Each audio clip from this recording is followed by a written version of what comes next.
শুভ সন্ধ্যা বন্ধুরা। অনেক দিন পরে কোনো ভিডিও বানানো হচ্ছে না আমার, কোনো রিল ফিল কিছুই বানাচ্ছি না, যেহেতু আমার হাত হয়ে গেছে ফ্র্যাকচার, খুব লেগেছে, পড়ে গিয়ে হাত ভেঙে গেছে। আজকে হয়ে গেল রবি 8, সোম মঙ্গল বুধ বৃহস্পতি, 9 10 12 দিন হয়ে গেল। তো ব্যথা খুব হচ্ছে, কী করবো। তো এখন আছি, বাড়িতেও যাইনি, তা এখানে আছে ভাইয়ের বাড়িতে। তো ভাইয়ের বাড়িতে আছি, তো এখানে এখন ভাইজি রান্না ঠান্না করেছে কিছু, আর আমি কিছু রান্না করছি। এখন আমি বললাম তুই চলে যা, ও অফিস চলে গেছে। তা আমি এখন ডাল ভাত আর এই তরকারি রান্না করবো। তো ভাই তরকারি কেটে দিয়েছে, কারণ তো আমি এক ধাতে তরকারি কিছু কাটতে পারছি না। টমেটো বরবটি কাটা ছিল, বরবটির তরকারি করব, আর এই পেঁয়াজ টিয়াজ টমেটো দিয়ে মাখা মাখা ভাজা ভাজা মতন করব, সেই জন্য।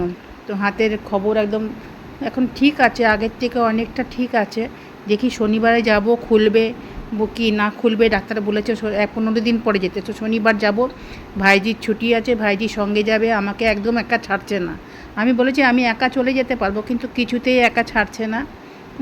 সেই জন্য ও সঙ্গে যাবে, দেখিয়ে আসবো ডাক্তার, তারপর ডাক্তার কি বলে না বলে সেটাই। হ্যাঁ, হঠাৎ করে আমার সঙ্গে যে কি হয়ে গেল আমি নিজেই বুঝতে পারলাম না।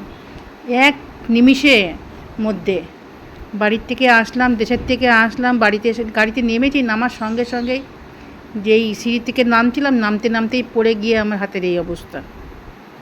আর পুরো হাতের পরে ব্যালেন্স গেছে। হ্যাঁ, জ্ঞানই আমি জানি না এখন কবে ঠিক হবে, ঠিক মতন খুললে প্লাস্টার খুললেও আমি এখন ঠিক মতন কাজ করতে পারবো কি না পারবো। এক হাতে যতটা সম্ভব আমি ততটা হেল্প করার চেষ্টা করি। হ্যাঁ, কি বসে বসে থাকতেও ভালো লাগে না, আমি কোথাও গিয়ে বসে থাকতে পারি না, এটাই আমার বড় বাজে অভ্যাস, ভালো অভ্যাস আমি জানি না। কিন্তু কি কারো বাড়িতে গিয়ে বসে বসে খাবো, আমার দ্বারা হয় না। আর ভাইজি তো খুবই বকাবকি করে, এটা করো না সেটা করো না। আমার ঠিক আছে, আমাকে কেটে কুটে দিয়ে, আমার তো একটা হাত তো ভালো আছে, এই হাতে তো করতে পারি, ডান হাত তো ভালো আছে, বা হাত নয় ফ্র্যাকচার হয়েছে। হ্যাঁ না, চলো এবার আসছি, আবার পড়া হবে কোনো একটা ভিডিওতে।